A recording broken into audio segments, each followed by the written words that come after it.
Mortgage রাখা বাড়ি অবৈধভাবে বিক্রি করার অভিযোগে গ্রেপ্তার লালবাগ মহকুমা হাসপাতালের এক কর্মী।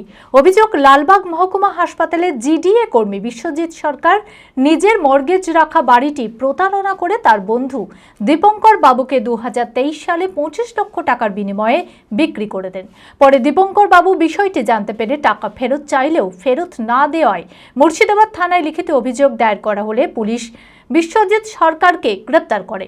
শনিবার আদালতে তোলা হলে ধৃতকে 3 দিনের পুলিশি হেফাজতের নির্দেশ দেন বিচারক। মানসিক স্বাস্থ্যের জন্য সবার আগে যে নামটি মনে ভেসে ওঠে, সুস্থ মনের ঠিকানা মনোবীক্ষণ। যোগাযোগ নাম্বার 7477799516। মর্গেজ রাখা বাড়ি অবৈধভাবে বিক্রি করার অভিযোগে গ্রেপ্তার লালবাগ মহকুমা হাসপাতালের এক কর্মী। অভিযোগ, লালবাগ মহকুমা হাসপাতালে জিডিএ কর্মী বিশ্বজিৎ সরকার নিজের মর্গেজ রাখা বাড়িটি প্রতারণা করে তার বন্ধু দীপঙ্কর বাবুকে 2023 সালে 25 লক্ষ টাকার বিনিময়ে বিক্রি করে দেন। পরে দীপঙ্কর বাবু জানতে পারেন তার কেনা বাড়িটি মর্গেজ রয়েছে। বাড়ি বিক্রির টাকা ফেরত চাইলেও ফেরত না দেওয়ায় মুর্শিদাবাদ থানায় লিখিত অভিযোগ দায়ের করেন। 2023 সালে আমাকে বিশ্বজিৎ সরকার আমার পাশের পাড়ায় বাড়ি একটা প্রপোজাল দিল যে আমার বাড়িটা আমি বিক্রি করব। তো আমি সেরকমভাবে আমার বন্ধু সুপ্রিয় রয় সমর দত্তকে নিয়ে ওর প্রপোজালে সাড়া দিয়ে বললাম ঠিক আছে আমি কিনবো। তো কত লাখ টাকা দাম বললো 25 লক্ষ টাকা।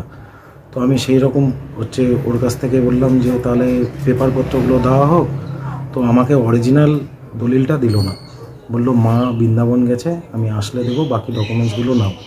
তো নেওয়ার পর আমার ওই দামে রাজি হয়ে গেলাম, দিয়ে বললো যে রেজিস্ট্রিটা করে নাও, করে নেওয়ার পর আমি পরে দলিল দিয়ে দেবো। তো আমি অগাস্ট মাসে বাড়িটার রেজিস্ট্রিও করে নেই এবং রেজিস্ট্রি করার আগে 3বারে, একবারে 1 লক্ষ টাকা অনলাইন ট্রান্সফার করি, 2বার 50,000 করে ট্রান্সফার করি। আর যেদিন রেজিস্ট্রি করি সেদিন 22 লক্ষ টাকার ডিডি বিশ্বজিৎ সরকারকে দিই, আর সাথে 1 লক্ষ টাকা নগদ ক্যাশ। আমি বাড়ি কেনার পর 2024-এর জুন মাস থেকে বাড়িতে কাজে হাত দেই, ইনোগ্রেশন রেডি করি। নভেম্বর মাসে আমি বাড়িতে ঢুকি। মার্চ মাসে 2025-এর মার্চ মাসে আমার বাড়িতে LIC থেকে লোক আসে, বলে এই বাড়ি বিশ্বজিৎ সরকার যার কাছ থেকে আপনি কিনেছেন 2018 সালে আমাদের কাছে মর্গেজ রেখে 12 লক্ষ টাকা লোন নিয়েছে, যে বিগত 1 বছর ধরে আমাদের পয়সাও দেয় না, আমাদের ফোনও ধরে না, তার কোনো ট্রেস করতে পারছি না। এই মতন পরিস্থিতিতে আমি বিশ্বজিৎ সরকারকে সাথে যোগাযোগ করার চেষ্টা করি। 2-3 দিন চেষ্টা করার পর যোগাযোগ করে যখন তার সাথে দেখা করি, বলে আজ দেবো, কাল দেবো, দিচ্ছি, পরশু দিন দেবো। তো এরকম করতে করতে 21শে মে 2025-এ আমাকে বিশ্বজিৎ সরকার বলে দেয় যে আমি টাকা দিতে পারছি না, তোমার যা হয় তুমি করে নাও।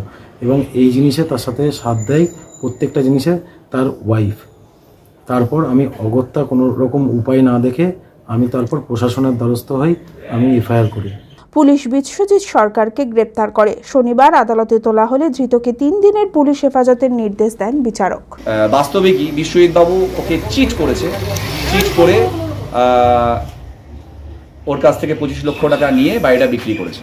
এই জায়গায় দাঁড়িয়ে আজকে গতকালকে মুর্শিদাবাদ থানা কর্তৃপক্ষ বিশ্বজিৎ বাবুকে অ্যারেস্ট করে গোলাপবাগ থেকে এবং আজকে কোর্টে প্রডিউস করেছিল।